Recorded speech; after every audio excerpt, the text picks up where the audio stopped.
ওম শ্রী চিন্ময় সদ্গুরবে নমঃ। আমরা রামচরিতমানসের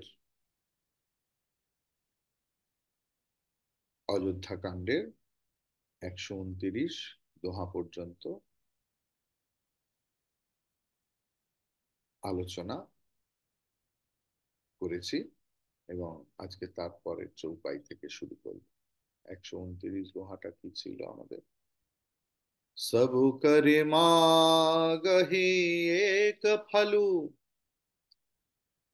রামচরণ রতি হো, तिनके मन मंदिर वसहु, सिय रघुनंदन दो। যারা এই সকল শুভ কাজ করে, এই সকল শুভ কাজ মানে তাহলে আমাদের তার আগের চৌপাইগুলোতে একবার চোখ বুলিয়ে নিয়ে যেতে হবে যে কোথায় কোথায় রাম বাস করবেন। তার কারণ ভগবান রামচন্দ্র এটাই প্রশ্ন করেছিলেন। ভগবান জানতেনও না যে এত উত্তর আসবে। যেমন আমরা যদি বিষ্ণু সহস্র নাম দেখি তাহলে দেখবো যে যুধিষ্ঠির মাত্র 6টা প্রশ্ন করেছিলেন বিষ্ণু, আর উনি পুরো বিষ্ণু সহস্র নাম শুনিয়েছেন। তারপর ভগবত গীতায় দেখবো বেচারা অর্জুন শুধুমাত্র ফার্স্ট চ্যাপ্টার বলেছে, আর ভগবান একদম নাগাড়ে 18 পর্যন্ত বলতে শুরু করেছে। কিছু করার নেই, আচার্যদের এরকমই স্বভাব। যারা টিচার দেখবে একটা প্রশ্ন শুধু করলে হয়, তার যে কত রকমের অ্যান্সার সব একদম নারী নক্ষত্র বলতে শুরু করবে। তো এক্ষেত্রে রামচন্দ্র ছলনা করে হোক যাই হোক, বেচারা ইনোসেন্ট প্রশ্ন করেছিলেন যে কোথায় থাকবো একটু বলে দিন। তাতে মহামুনি, মহাকবি বাল্মীকি ভগবানকে বিভিন্ন ভাবে বলতে শুরু করেছেন এখানে ওখানে সেখানে। এবং তার আগেই উনি ভক্তিযোগের কথা বলেছেন। মানে 129-এর আগে, আমরা তার আগে যাচ্ছি না, সেগুলো সব আগের দোহাগুলোতে শেষ হয়ে গেছে বলা। তো যে যে সমস্ত গন্ধে তোমাকে পায়, সমস্ত দর্শনে তোমাকে প্রায় পায়, হুম, তোমাকে নিবেদন না করে খাবার খায় না, এবং যার কাছে সমস্ত কিছুই প্রসাদ, হুম, আহ, যার মাথায় আহ নেমে যায় কার কাছে? না গুরুজনদের প্রতি, নিজের গুরুর প্রতি, আহ ব্রাহ্মণদের প্রতি। এবং যে কাজই করে তারা, সেই কাজই তারা পুজো মনে করে করে। এবং কার পুজো? না রামচন্দ্রের পুজো। তারা যদি লেখে, তারা যদি খায়, তারা যদি কাউকে কিছু দান করে, হ্যাঁ, তারা যে কোনো কাজই করে, এমনকি শরীর চর্চাও যখন করছে সেটাও পুজো হিসেবে করছে। যে গুরু পুজো বা ভগবান পুজো বা ইষ্ট পুজো, রামচন্দ্রের পুজো। হ্যাঁ, এবং যারা হাঁটছেও, হাঁটার একটাই লক্ষ্য, রামচন্দ্রকে পাবো। যাদের জীবনের গন্তব্য, অভিমুখ, চলন সবকিছুই ভগবান অভিমুখী। হ্যাঁ, যা এবং তা তুলসীদাসজি খুব বড় কথা বলছেন, তারা যেখানে যেখানে যান সেটাই তীর্থস্থান হয়ে যায়। সেটা আপনারাও হতে পারে। ধর্মজগতে কারোর মনোপলি নেই, এ কোনো ব্র্যান্ড নয়, বা এই কারোর কোনো রাইট আপ নয় যে সেখানে আমাকে স্বীকারোক্তি করতে হবে ওনার থেকে কিছুটা নিয়েছি, এর থেকে কিছুটা নিয়েছি, তার থেকে। অনুভূতির রাজ্য, প্রেমের রাজ্য, ভালোবাসা, শ্রদ্ধা, ভক্তির রাজ্য। এখানে প্রত্যেকের নিজস্ব নিজস্ব চলন বলন আলাদা, কিন্তু লক্ষ্য এক, তা হলো ভগবান স্বয়ং যা কিছু করছে মানুষের সঙ্গে, কথাবার্তা, সমস্ত কিছু, তাদের পথ তীর্থ, তাদের গন্তব্য তীর্থ, তাদের চলন তীর্থ। হ্যাঁ, এবং বাল্মীকি বলছেন, সেই হৃদয় ছাড়া তোমার আর প্রভু আর উত্তম স্থান কি হতে পারে?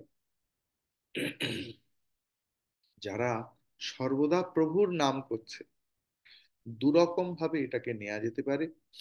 এক হচ্ছে অজপা জপ চলছে সব সময় যাদের, রাম রাম রাম রাম রাম, এবং এটা করতে করতে এমন অভ্যাস হয়ে যায় যে তারা হয়তো কারোর সঙ্গে ঝগড়া করছে, সাপোজ, ভেতরে রাম নাম চলছে।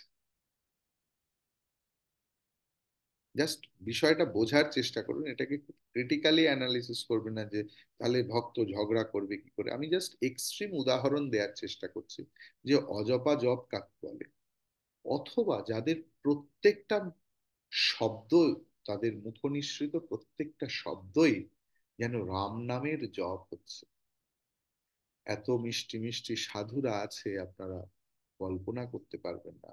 সন্ত চিনবেন কি করে না, যাদের প্রত্যেকটা শব্দে প্রভুর প্রকাশ পাওয়া যায়। তবে উপলব্ধি করার জন্য আমাদের সেই রকম গ্রহিতাও হতে হবে। তার কারণ, যিনি, যাকে আমরা আচার্য পদে বরণ করেছি, তিনি তো বাপ মায়ের মতো। তিনি সব কাজেই যে সম্মতি দেবেন তা নয়। যদি দেখেন যে সন্তানের পা পিছলে যাবে, সন্তানের বিপদ হবে, সন্তানের ক্ষতি হবে, তখন তারা শাসনও করবে, কিন্তু তার মধ্যে প্রেম কিন্তু বজায় থাকবে। শাসন করা তারই সাজে সোহাগ করে, যে যে ভালোবাসে, সত্যি সত্যি সে শাসন করতে পারে। হুম। এবং যাদের প্রতিটা কাজ তোমার নামের জপ, যারা বিভিন্নভাবে তর্পণ করে, মানে তোমাকে তৃপ্ত করে, যাদের, যারা সারাক্ষণ মহাযজ্ঞ করে, অর্থাৎ লিটারেলি ফায়ার রিচুয়ালস, আগুন জ্বালিয়ে করতে পারে, অথবা যজ্ঞের মানে হচ্ছে স্যাক্রিফাইস, ত্যাগ, অর্থাৎ যাদের পুরো জীবনটাই যজ্ঞ, তোমার শ্রীপাদ পদ্মে সে প্রত্যেকটা কর্মফল সমর্পণ করে। হুম? তারা, এবং যারা ব্রাহ্মণদের, মানে সৎ ব্যক্তিদের, দরিদ্রদের, সবাইকে খাওয়ায়, নিজের সামর্থ্য মতো দান করে তাদের পরিতুষ্ট করে, এবং নিজের গুরুদেবকে যে নিজের চেয়েও অনেক বেশি জ্ঞানী মনে করে, হুম, সর্বতোভাবে সম্মান প্রদর্শন করে, এবং তার সেবা পুজো করে, গুরু পুজো, এটা একটা খুব বড় ব্যাপার। আজকে আমি এক আইএএস অফিসারের সঙ্গে মিট করতে গিয়েছিলাম। কি সাংঘাতিক তার বিনয়, অবাক। এবং শুনলাম যে সেও আমাদের চিন্ময় বিদ্যালয়েরই ছাত্রী। তো সাধুদের প্রতি তার এতটা বিনয়, এতটা হিউমিলিটি। হুম, হিউমিলিটি কখন আসে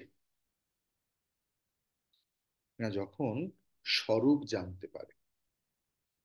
যখন নদী, হুম, তার নিজের আইডেন্টিটি বজায় রাখতে চায়, তখনই সে বিভিন্নভাবে এঁকে বেঁকে যায়, এবং সে ভয় পায় যে ইস, সমুদ্রে পড়ে গেলে আমার আইডেন্টিটিটাই তো চলে যাবে। তাই তারা ভয় পায় এবং কাঁপতে থাকে। কিন্তু যে পরে সে বুঝতে পারে যে I am, it's it's not something else, it's being. নদী যখন বুঝতে পারে যে সমুদ্রে যাওয়া মানে সেই পরম সত্তার সঙ্গে মিশে যাওয়া যা আমার সত্তা। তাই আধ্যাত্মিক পুরুষ মৃত্যুকে ভয় পায় না, না মৃত্যুর নিজের, না মৃত্যু অন্যের। চরম আধ্যাত্মিক পুরুষের কাছে মৃত্যু একটা উৎসব।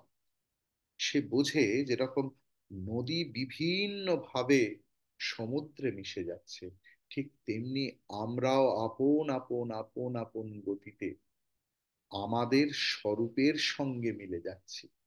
তাই মৃত্যু কোনো ইভেন্ট নয়, মৃত্যু আমাদের নিজেদের স্বরূপে মিশে যাওয়ার চরমতম উৎসব।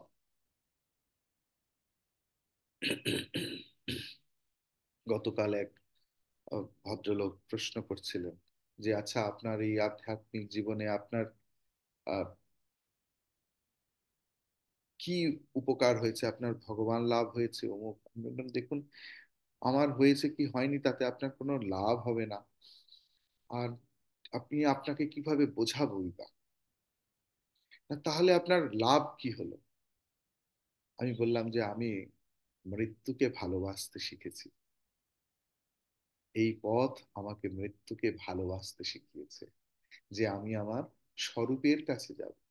কোনো ছেলে তার মায়ের কাছে যেতে কি দ্বিধা করে, ভয় পায়, নাকি তার আনন্দ হয় যে আমি মায়ের কাছে যাব?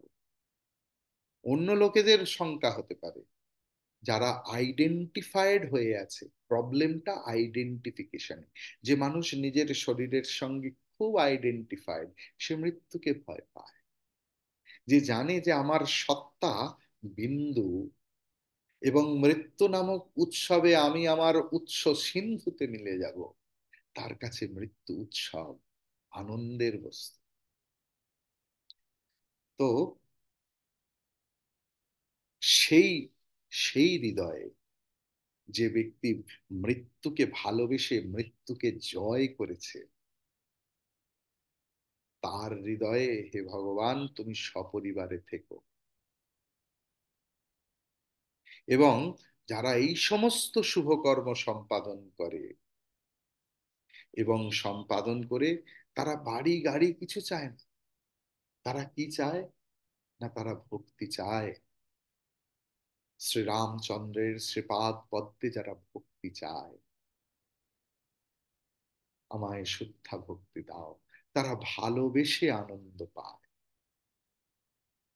ভালোবাসার আনন্দ আমরা পাবো তখনই, যখনই আমরা আমাদের আইডেন্টিফিকেশন হারাবো। ঢেউ তখনই শান্ত হয়ে যায় যখন সে বুঝতে পারে যে এই ঢেউ আসলে সমুদ্র ছাড়া কিছুই নয়। এই ঢেউ আসলে মনের ভ্রম। আমাদের এই আমাদের এই শরীর এবং এই শরীর সংক্রান্ত যত সম্পর্ক, আমাদের এই শরীর সংক্রান্ত যত সম্পর্ক, তা আমাদের মনের ভ্রম ছাড়া কিছু নয়। এই বোধ যারা পাবে, তাদের কাছে মৃত্যু উৎসব। তারা তাদের নিজেদের স্বরূপের কাছে হারিয়ে যায়। হে প্রভু, তোমার সেখানে বাস, তুমি সেখানে বাস করো। আমরা সবাই চাই প্রভু আমাদের জীবনে বাস করুক। আমরা সবাই চাই। কিন্তু সেই প্রেম আসবে কোত্থেকে? না, গুরু প্রেম থেকে শুরু হয়। যে নিজেকে, গুরুকে নিজের থেকেও বেশি মাহাত্ম্য দেয়, সেই ভক্ত, সেই জ্ঞানী। যাদের কাম, ক্রোধ, লোভ, মোহ, মদ, মাৎসর্য, অভিমান সব জলাঞ্জলি দিয়েছে, কিসের অহংকার? যারা বুঝতে পারে আমার এই পদ, আমার এই সমস্ত কিছু সামাজিক স্বীকৃতি সব তার দেয়া। আচ্ছা, আমরা কি কখনো একবারও ভেবেছি আমরা জীবনে যা পেয়েছি আমরা তার যোগ্য নই? এই বোধ কখনো কারোর এসেছে যে আমি জীবনে এত সম্মান পেয়েছি, সত্যি কি আমি তার যোগ্য? আমরা তো এত বলি যে স্বামীজি আমাকে এই কথা বললো, বলুন তো আমি কি এই কথার যোগ্য? আমরা কি একবারও ভেবেছি আমি জীবনে যত মান পেয়েছি, যত ভালোবাসা পেয়েছি, যত গুরুত্ব পেয়েছি জীবনে, আমি কি তার যোগ্য? নাকি কোনো এক পরম কৃপায় আমি পেয়েছি, তাই ভগবানের কৃপা? এই কৃপাবোধ যদি আমাদের মধ্যে আসে, আমাদের আর কোনো কামনা থাকবে না। তখন বুঝতে পারবো যে আমি যা পেয়েছি আমি তো তা চাইনি, এতটা চাইতেও পারিনি। যদি মনের মধ্যে সম্পূর্ণ সময়, সব সময় আমাদের চাহিদা থাকে, কামনা থাকে, তাহলে তো আমরা শান্তি পাবো না। সেই মন সর্বদা অভিযোগ করবে। যে মনে প্রসাদ বুদ্ধি এসেছে, যে আহা প্রভু আমায় কৃপা করেছে, প্রভুর কত কৃপা, সেই মনে কামনা থাকবে না, সেই মনে ক্রোধ আসতে পারে না, সেই মনে দর্প আসতে পারে না, সেই মনে অভিমান আসতে পারে না, সেই মনে মোহ আসতে পারে না, সেই মনে লোভ আসতে পারে না, সেই মনে ক্ষোভ আসতে পারে না, সেই মনে রাগ আসতে পারে না, সেই মনে দ্বেষ আসতে পারে না, সেই মনে কপটতা আসে না, সেই মনে দ্বন্দ্ব আসে না, সেই মন মায়ায় বিভ্রান্ত হয় না।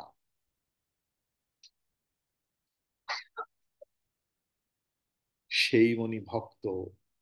হে রঘুনাথ, আপনি তো সেই সেই হৃদয় কন্দরে, সেই হৃদয়ের রাজপ্রাসাদে স্বর্ণ কমল যুক্ত সিংহাসন। স্বর্ণ, স্বর্ণ মানে বিভু, স্বর্ণ মানে প্রকাশ, যেখানে জ্ঞান প্রকাশিত হচ্ছে, যেখানে স্বরূপ প্রকাশিত হচ্ছে, সেই স্বরূপ রূপী কমলে, সেই স্বরূপ রূপী সোনার পদ্মেই তো তোমার আবাস প্রভু, তোমার নিবাস, তোমার বসতি। এবং সপরিবারে যারা সকলের প্রিয়, এই মানুষের কখনো শত্রু থাকে না, এই মানুষ সকলের হিতাকাঙ্ক্ষী, এরা সকলের মধ্যে নিজেকে দেখতে পায় এবং নিজের মধ্যে সকলকে খুঁজে পায়। এই তো ভক্ত লক্ষণ। যারা সুখ এবং দুঃখে সমদর্শন, যারা লাভ এবং ক্ষতিতে সমদর্শন, যারা জয় এবং পরাজয়ে সমদর্শন, যারা মান এবং অপমানে স্তুল্য নিন্দা স্তুতির মৌনে, আজকে কেউ মালা পরালো, কালকে কেউ অপমান করলো, তাদের কিচ্ছু এসে যায় না। তারা জানে যে এই শরীরটাকে মালা পরাচ্ছে, এই শরীরটাকে অপমান করছে, এই মনটাকে অপমান করছে, এর কোনোটাই আমি নই।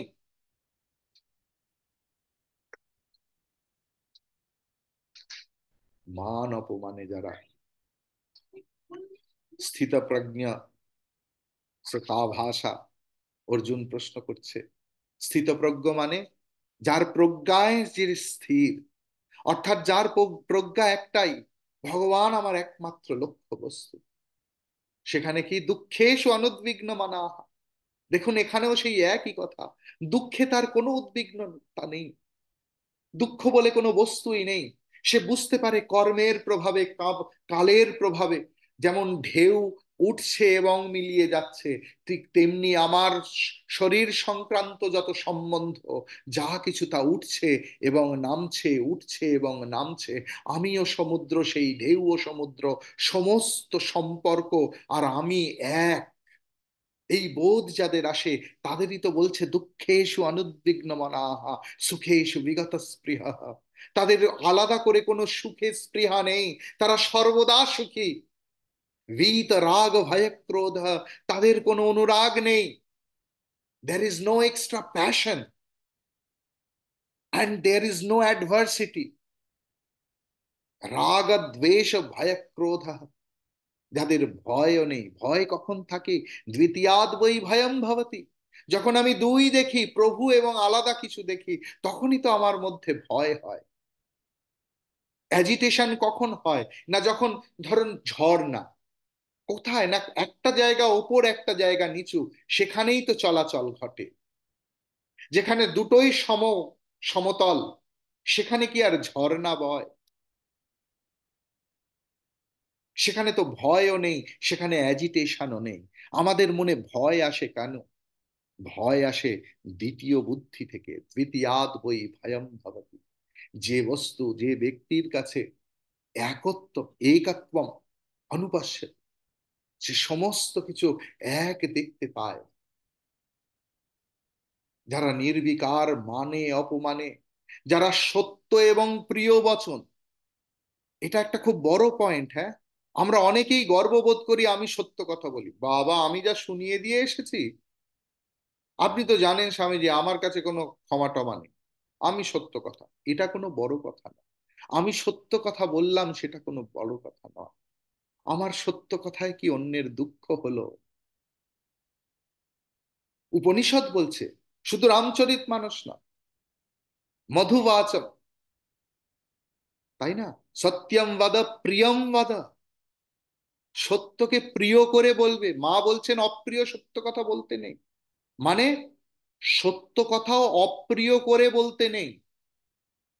আর যেখানে দরকার সেখানে সবকিছু, অনেক আমাদের চোখের সামনেও হয়তো বড়রা মনে হয়েছে যেন কোনো কিছু ভুল করছে, তবু আমরা তাদের মুখের ওপর সেগুলো বলতে পারি না।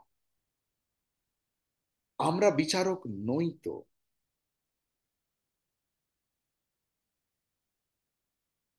সুতরাং যারা নির্বিকার, যারা সত্যবাদী, যারা প্রিয়বাদী, এবং প্রিয়বাদী কি করে হয়? তুলসীদাসজি বলছেন, প্রিয় বচন বিচার করেই বলে থাকে তারা। কাহা হে সত্য প্রিয় বচন বিচারি, বিচার করে কথা বলে। র্যান্ডামলি কোনো কথা বলে গেলাম, আমার মুখে কোনো কথা আটকায় না, আপনি তো জানেন, আমার এই কন্ট্রোল নেই, এটা কোনো বাহাদুরির কথা নয়। ভক্ত বোকা হবে না, ভক্ত ইজ ভেরি মাচ অ্যালার্ট। আজকেই একজন এসছিলেন, রাম মন্দিরের যিনি অধিকর্ত্রী কর্ত্রী, আমি বললাম দেখুন, উনি বলছেন সাধন কি স্বামীজি? আমি বললাম সাধন সাवधानी की और सावधानी ही साधन है। ঠিক, তাহলে সাবধানের সাধন, সাবধানীকে, সাবধানীর সাধন, আমি কতটা সাবধানে থাকতে পাচ্ছি। যেই নম্বরে আপনি কল করেছেন, সুতরাং এই সাবধানী হি সাধন হ্যায়, আমাকে এটা বুঝতে হবে। এক মিনিট। এবং তাহলে প্রিয় বচন বিচার করে বলে থাকে, এবং যারা শয়নে স্বপনে জাগরণে তোমারই শরণাগত, শরণাগত হয়ে কাজ করে যারা, জাগ্রত অবস্থায় যে মানুষ প্রভুর কাজ করে থাকে, সব সময় এই বোধ, আমি খাচ্ছি প্রভুর জন্য, শুচ্ছি প্রভুর জন্য, রান্না করছি প্রভুর জন্য, পড়াচ্ছি প্রভুর জন্য, লিখছি প্রভুর জন্য, কাপড় কাচ্ছি প্রভুর জন্য, স্নান করছি প্রভুর জন্য, সব সব সব সব প্রভুর জন্য। যাদের এই ভাব থাকে তাদের স্বপ্ন প্রভুময় হয়ে যায়। তাই যারা শয়নে জাগরণে আপ তোমারই শরণাগত, এবং যাদের দ্বিতীয় আশ্রয় নেই,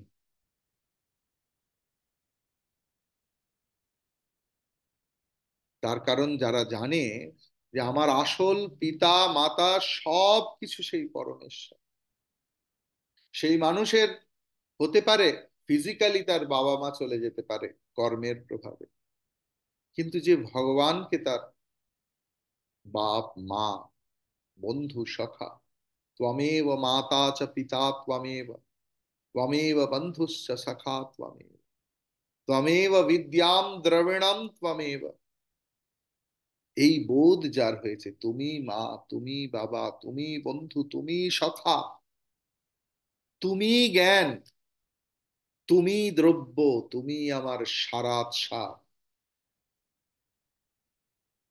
না তুমি সর্বস্ব আমার প্রাণাধার সারাৎসা, না তুমি সর্বস্ব আমার, এই বোধ যার হয়েছে,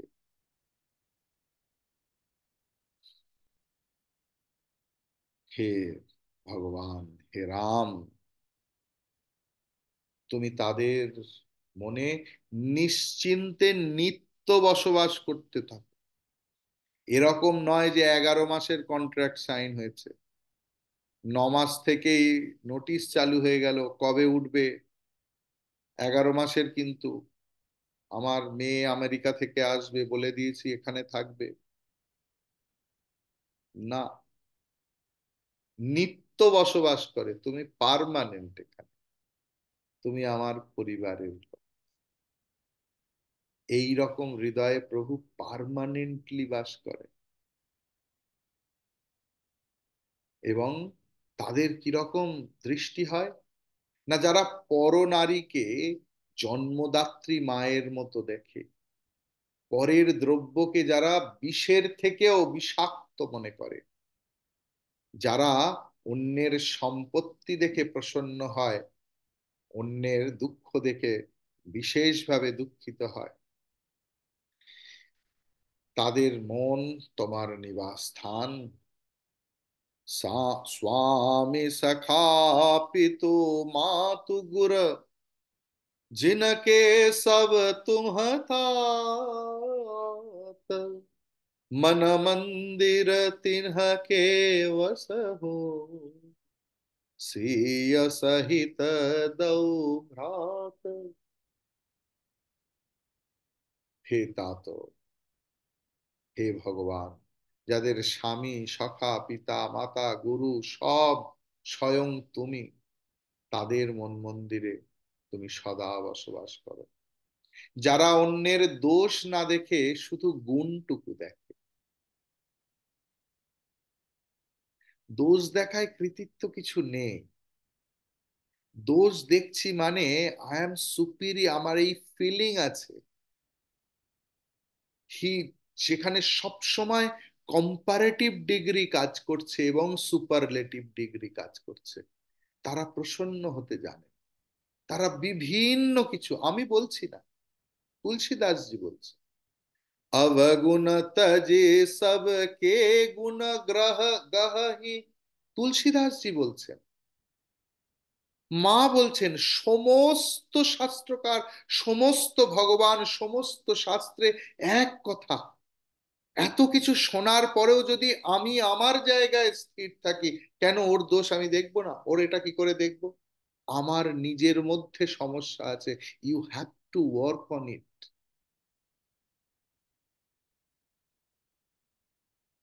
গুরু তিনি, যিনি এগুলো চোখে আঙুল দিয়ে দেখিয়ে দেন। তিনি শত্রু নন, তিনিই তোমার একমাত্র শুভাকাঙ্ক্ষী।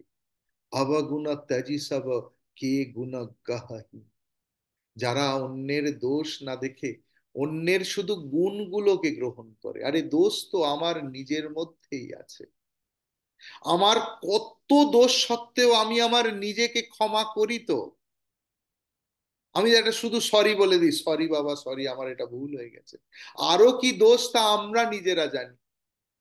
আমরা নিজেদের কত দোষ চাপা দিয়ে দিই, বলি না, প্রকাশ করি না, নিজেদেরকে ক্ষমা করছি। আমি যদি নিজের, আমি যদি আমার নিজেকে অন্যের মধ্যে দেখতে পাই, তাহলে সেই ক্ষমা ভাব আমার মধ্যে আসবে। মা বললেন, যদি শান্তি চাও মা, কারো দোষ দেখো না। শান্তি চাও, শান্তি মানে যদি তুমি ব্রহ্মবিদ হতে চাও, যদি তুমি ব্রহ্ম জ্ঞান লাভ করতে চাও, তার কারণ ব্রহ্ম জ্ঞান ছাড়া পরম শান্তি কোনোদিন আসতে পারে না। তার মানে তুমি যদি ব্রহ্মজ্ঞান লাভ করতে চাও, তার জন্য রাশি রাশি বেদান্ত পড়তে হবে না, রাশি রাশি ভাষ্য পড়তে হবে না। অন্যের দোষ দেখা বন্ধ করো। কি সুন্দর সহজ ইকুয়েশন দেখো। তারপরের লাইনেই বলবে, দোষ দেখবে নিজের, যে ইস, আমি কেন খারাপ দেখছি। স্বামী বিবেকানন্দ কি সুন্দর বললেন, বেড়াল জগৎকে বেড়ালময় দেখে। যখনই আমরা খারাপ কিছু দেখব, তখন আমরা যেন নিজেকে প্রশ্ন করি, হে ভগবান, কেন আমি খারাপ দেখছি?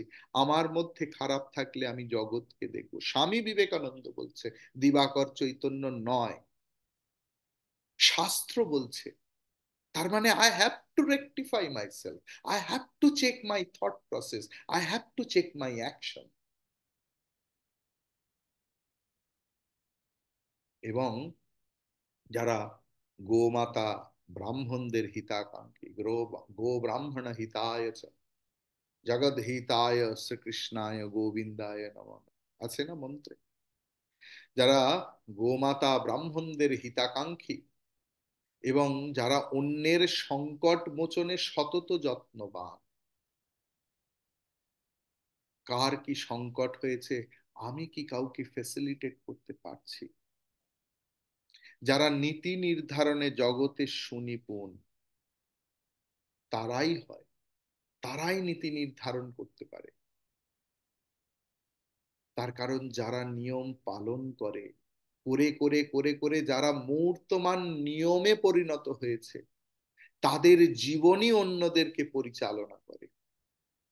তাদের হৃদয়ে আপনি, হে সীতা দেবী, হে রামচন্দ্র, আপনারা সদা বাস করুন। যে নিজের দোষ সম্বন্ধে সাবধান থেকে সতত তোমার লীলা সংকীর্তনে নিত্যযুক্ত। আমরা নিজের দোষ কি দেখতে পাচ্ছি, নাকি প্রত্যেকটা মুহূর্তে নিজের দোষকে গুণে পরিণত করার জন্য, জাস্টিফাই করার জন্য অজস্র যুক্তি খাড়া করছি, তার জন্য ধ্যান করছি, চিন্তা করছি যে আমাকে এইটা বলে দিয়েছে, আমি কিভাবে জাস্টিফাই করতে পারি? Can you nullify that thought? প্রেম, প্রেম, ধর্মের সার প্রেম। সকলকে ভালোবাসা, তার দোষ গুণ সব নিয়ে, দোষগুলোকে ছেড়ে দিয়ে। আমরা তো তাই করি জীবনে। বাজার থেকে আম এলে আমরা তো খোসা আটি ছাড়িয়ে ফেলি। বাজার থেকে একটা শাক কিনলেও তাকে ধুয়ে বেছে তার এটা ওটা বাদ দিয়ে খাই। একটা আলু কিনলেও তো খোলাগুলো ছাড়িয়ে নি। মানুষের ক্ষেত্রে কেন খোলা, কেন আটি নিয়ে পড়ে আছি? কেন আমরা খুঁজে পাচ্ছি না শ্বাসটুকু? আসি না, আমাদের এই সাধন হোক যে আমি কিভাবে মানুষের ভালোটুকু দেখতে পারি।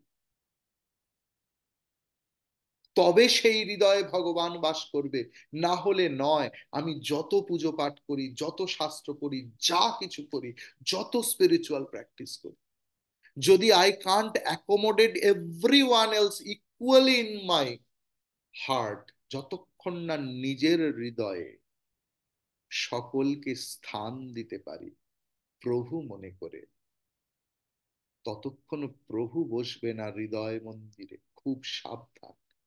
এগুলো যেন আমাদের সাবধান বাণী দিচ্ছে।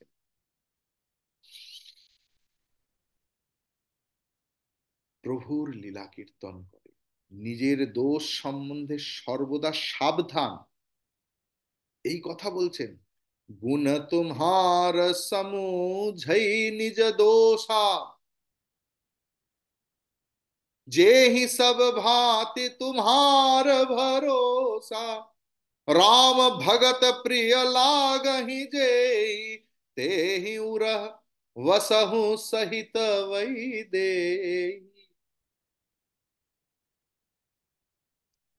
ভগবানের ওপর নির্ভরশীল। ভগবান যা করবেন, কি হবে গো, এটা হলো কি হবে, আমরা যেন বিরাট কিছু করে ফেলি। একটা কিছু করতে পেরেছি আমরা? আমরা যন্ত্রের মতো ছাড়া কোনো কিছু করতে পেরেছি? কোনো ঘটনা বা দুর্ঘটনা আমাদের সামনে যা এসছে, আমরা কি করতে পেরেছি? আমাদের যত ক্ষমতা থাকুক, যত অর্থ থাকুক, যত বিদ্যা থাকুক, কিচ্ছু করতে পারি? We are just puppet. আমরা পাপেটও নয়, আমরা প্রভুর ধাতের যন্ত্র তো হতে পারি। এবং যন্ত্র কিভাবে হতে পারি, তাই তুলসীদাসজি বারবার বলছেন আমাদের কি কি গুণাবলী হওয়া প্রয়োজন।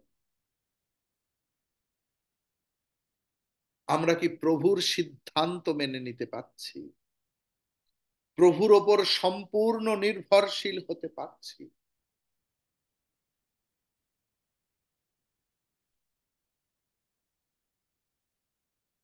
ভাবছি সন্তান দেখবে, এই দেখবে, সেই দেখবে, ওই দেখবে।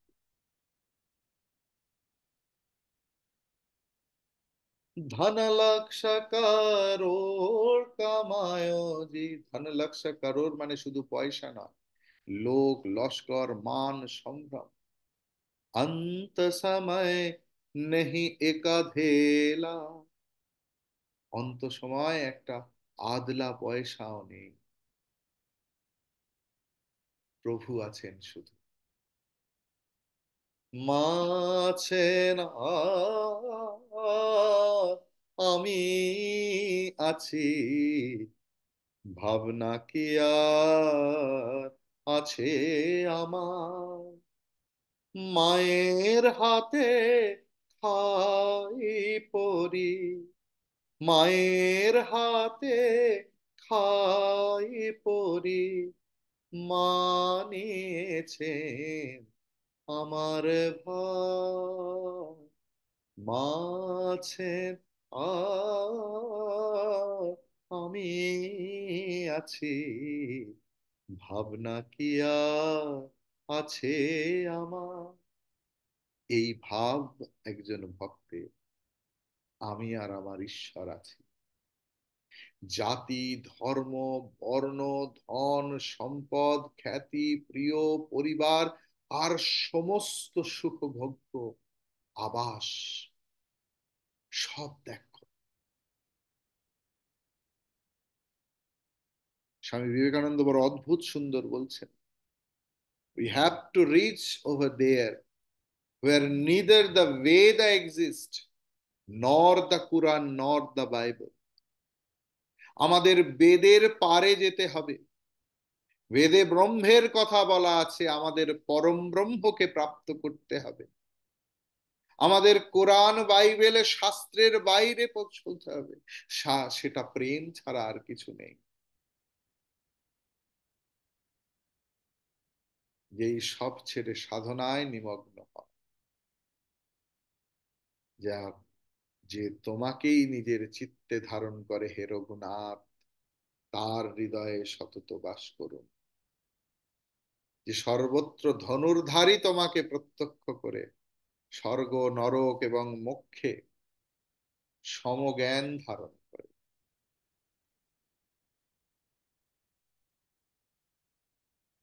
ইমার্জেন্সি পিরিয়ডের সময় মিসেস গান্ধী সাধুদেরকে জেলে পুরে দিয়েছিল।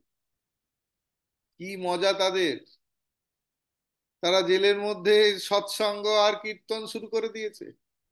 জেলের বাইরে আর যেতে চাইছে না। যখন সিদ্ধান্ত হয়েছে সাধুদের বার করে দাও, তারা যেতেই চাইছে না। বলছে বাবা এখানে সময় খাওয়াটি পাওয়া যায়, তাতে ভজন ভালো হয়। তাহলে সমজ্ঞান! আরে নরকের স্বর্গে তাদের কাছে কোনো বোধই নেই। যন্ত্রণা তো দেহের, যন্ত্রণা তো মনের, দেহির তো কোনো যন্ত্রণা নেই। দেহি তো এক। সেই হৃদয়ে আপনি বাস করুন, যেখানে কামনা বাসনা বিবর্জিত হয়ে আছে। শুধু তোমার স্বাভাবিক প্রীতি, যে সব কিছু তার প্রীতিতে হয়েছে।